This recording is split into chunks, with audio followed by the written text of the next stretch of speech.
Creating your own fingerstyle arrangement of a song, that is, playing both the chords and the melody of the tune at the same time on one guitar, is certainly one of the more impressive things you can do. People absolutely love to hear a guitar played this way.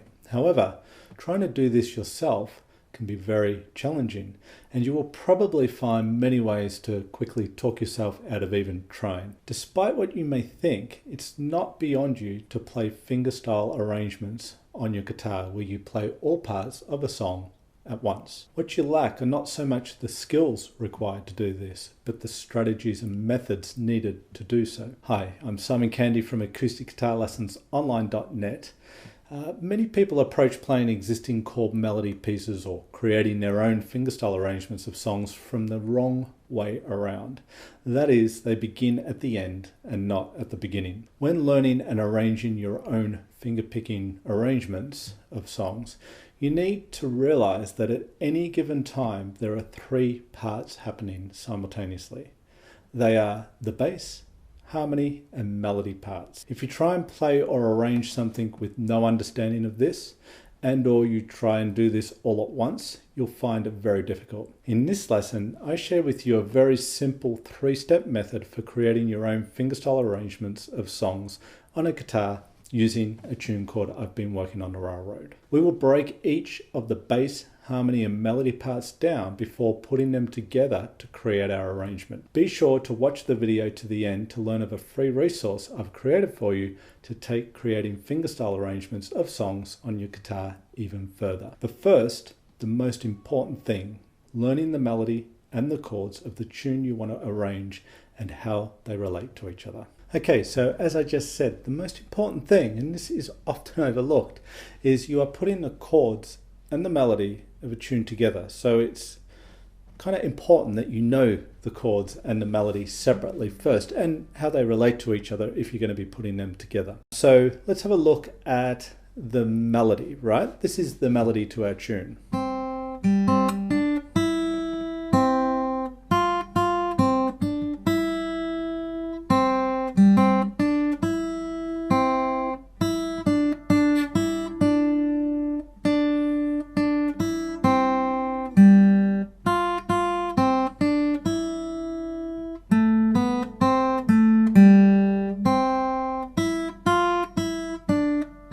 Okay, so you want to have somewhere to play the melody. I'm playing it in the open position because I want to put open chords with my melody here. And that's a good place to start rather than sort of playing other positions at this point on the guitar. So I've got the melody and I've learnt the melody. I'm familiar with it, okay? Then I want to know, well, what are the chords to my tune? Because I'm going to be putting chords with the melody. Now, it would be good to also relate the chords to the melody, not just see them as two completely separate parts. So with this first phrase, that's all happening over a C chord. This next phrase happens over an F and finishes with a C. The last note corresponds with the C chord. Then we get a similar line on a C. That's on our C chord. And then we get the D7 when this phrase comes in. And then that finishes on a G chord. And then we have this phrase, which is happening over a G7 to a C chord. And then we get, which happens with the F, da, da, da, an E7 chord at that point. Then we go back to F, and then this resolves into the C, and then we get a little turnaround here of a D minor, to a G to a C. So I'm not really trying to put the melody with the chords just at this point. I'm just exploring the tune, I'm learning the melody, I'm learning the chords, I'm deciding where I'm going to play them, open position in this case, and I'm just seeing how the two relate to each other. What's happening when I play the C chord? If you could sing the melody while you play the chords, that'd be great. Now, I use the term sing very, very loosely. I'm not even close to being a singer. So I'm not talking about singing it and making it sound great and all that. But we want to know what's happening when we're playing the chords. So ba, da, ba, ba, ba, ba, you know, ba ba da da da da, ba ba da da, da da da da bo, ba da da bo, da da da da da, ba ba da da da bo. Oh, that voice. Okay, so it's certainly not about singing, I just proved that, but it's knowing where the melody happens with the chords. You want to know how the two relate without arranging them at this point. That is really, really important, and so often that is overlooked. No wonder you have a hard time trying to do this if you don't know how the two parts that you're going to put together relate to each other. Okay, so before we just jump in and put the chords and melody together here, we're going to put the bass and melody together. We're going to leave that middle part out, that middle layer, the harmony, just for the moment, and add the bass to our melody. To do that, we simply play the root notes of each chord along with the melody. So my first chord was C, and this was my melody. So what I'm going to do is I'm going to fret the C root note as I play the melody. Okay. Now when I do this, what's very important is that you don't play that C root note and then kill it by letting it go and play your melody. That doesn't sound any good. We want that C note, the root note, each root note, so C here, to ring for the entirety of the melody that's happening at the time. So,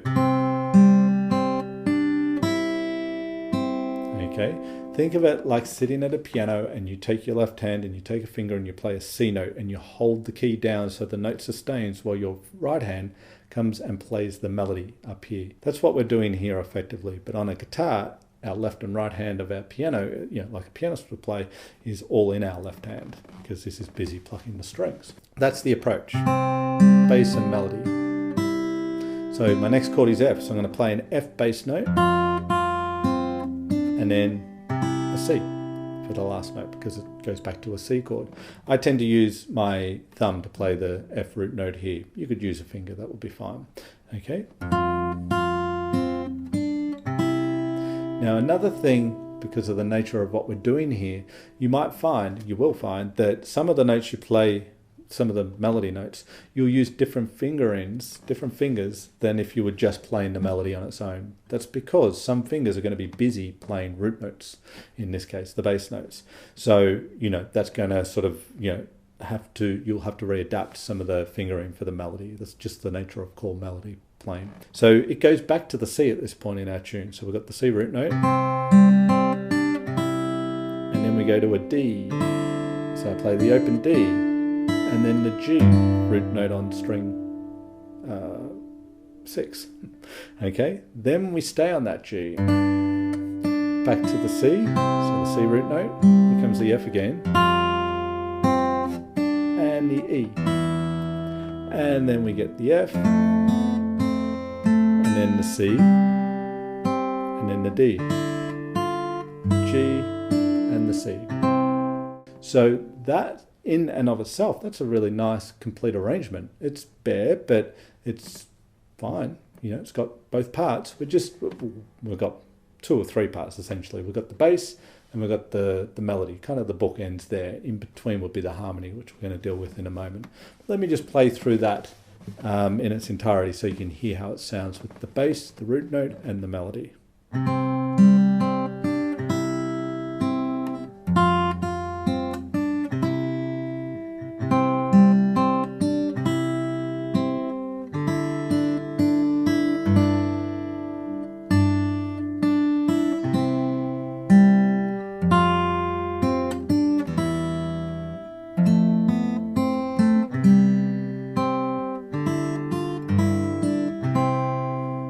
Okay, so now that we've sorted the bass and the melody parts for our arrangement of I've been working on the railroad, it's actually quite easy now to fill the gaps with the chord. When we say harmony, we're talking about chord. In music, we've got 3 layers. If I just play a C chord, I've got my bass, in between I got my harmony, and I might have a melody note on top. So within a chord, you've got those 3 parts there: bass, harmony, and melody, whatever the melody note might be. So we're now putting the meat in the sandwich, if you like, okay? The harmony. Now it's going to be defined by the to, the high and the low points, the bass and the melody note. So when I play this first phrase, or what I did before, is I play, with the bass and the melody, I did this. Okay. Now I'm going to fill the gap in between with the chord. Now, what you've got to be careful of not doing is going beyond the melody note. The melody note wants to be the top note, okay, the highest note. So when I strum this chord on the first beat with my melody note being this one, I don't want to strum the top string. I know that top string is in a C chord, but if I do that, that E note now becomes the melody because it's the highest note. We don't want that. This is our melody note, so therefore we only want to strum up to and including the second string. And then we've got the melody, and then here we can strum, and we do want to pluck up to the first string because the first string is the melody note at this point. Okay, so how much of the chord you strum or pluck depends on where the melody note is. Make sure that is always the highest note, at least for now, and most times it will be. So we get... So when I go to F, I go right up to the top string because the melody note is on the top string. And then it's on the top string again for the C. So you want to know where this is why you want to know the roll of each note. If we break it down and break it up like this, you learn the roll of each note, because then you know which notes you want to emphasize, because you want the melody to sort of pop, to stand out. And you know where to strum your chord up to, okay, and not beyond. So that first line again.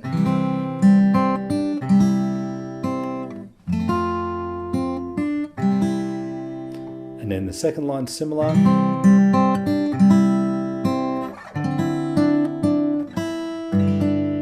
Okay. At this point, I decided instead of playing this D7 chord here in an open position, I went up and I played it here. I just preferred the sound of that chord. Okay. So I could have done it here, which is fine, but I just like the sound of the C7 moved up as a D7 and including the open top string. And then there's my D note back to the open top string, and then to my G. Okay. Then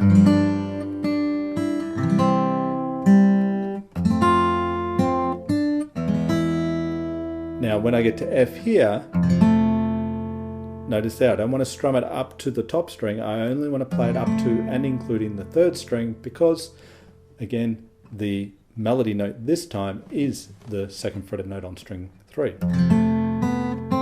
And on the C here, I only want to strum it up to the third string again because that's the melody note. And then the D minor, the G, and the C. Okay, so that's the sort of rule here, if you like. Keep the melody as the highest note. So that will dictate how much of the chord you strum when you include it with the melody note. We've now got the three parts. We've got bass, we've got chords, and we've got the melody. Let me play through it for you.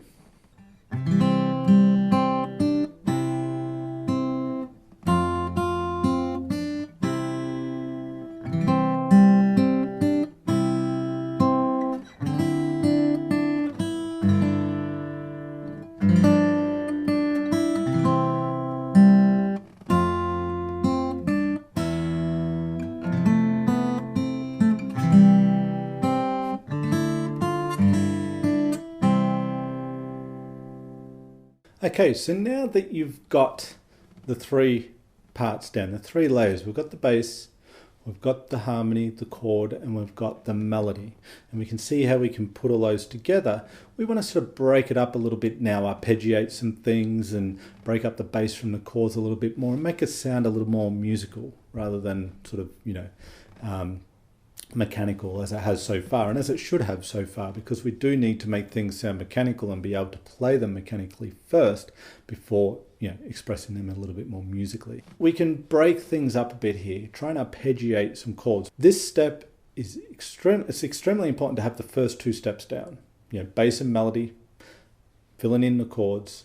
Now step 3, which is what we're on now, is all about if you got the first two steps down, this one would be much easier to do. If you don't quite have the first two steps down, then that's where your focus needs to be. But once you do, for any particular tune, so in this case our tune, Working on the Railroad, then we could break it up a little bit. So with that first phrase, we might do something like this.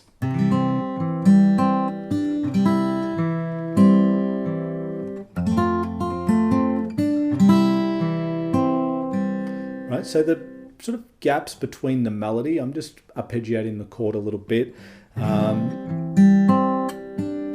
filling in the sound a bit more.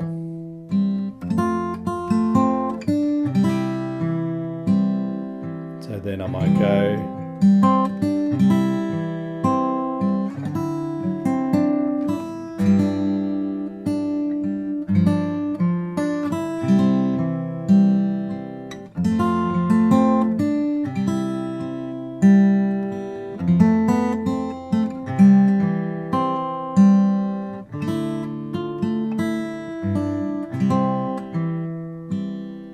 Okay, so what I'm doing there is, because I know where the melody is, I know where the chords are and the chord changes, this is why this is all important, it's much easier for me to fill in the gaps again. Filling in a little bit on a bit of a different level, or a deeper level if you like, than what we're doing with the chords.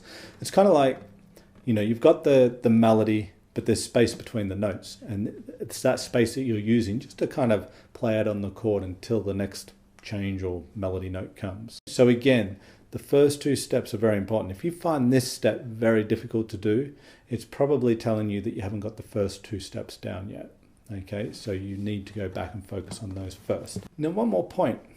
These three steps, it's not just about getting to that final step. Each step actually is an arrangement in and of itself, an approach. It's a complete sound in and of itself. The tune sounds complete when I just play the root notes. The tune sounds good when I play the chords. And the tune sounds good, of course, when I fill it out a little bit with some of the arpeggiation we just went through. Okay, so let me show you what I mean here. We could play this tune in an arranged sort of way where perhaps I start with the fleshed out version and play it sort of rubato, a free time, and then I'll kick into a bit more of a tempo, playing sort of the chords and the melody. Okay, so I'm combining parts here to create a larger arrangement. Even though we don't have all that much to work with, this is pretty basic so far, but it's enough to work with to create an arrangement. So let me demonstrate that for you.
Okay, so you can see that you can create a simple arrangement using some, combining some of those steps. I could have also started off very minimally with just the root notes with the chord and then built from there. So there's even a few varied ways you could mix these approaches together to create your fingerstyle arrangement. If you like the method used in today's lesson for creating fingerstyle arrangements of songs on your guitar, then you'll love this free ebook audio I've created for you called How to Play the Chords and Melody of a Tune at the Same Time on One Guitar in 5 Easy Steps. In this ebook, I will reinforce the method we have used today with a tune called Danny Boy. I will also show you some additional things you can bring to your fingerpicking arrangements, including knowing what key to arrange your tune in. This may seem trivial, however, it is anything but. The key matters because some keys will be more friendly than others when it comes to creating chord melody arrangements on your guitar. I will also show you how to bring more interesting and varied chords to broaden the scope and sound of your arrangements. So click the link in the description below this video and download your free ebook audio, how to play the chords and melody of a tune at the same time on one guitar in 5 easy steps. Let me know in the comments section what acoustic guitar topics you would like to see covered in future videos.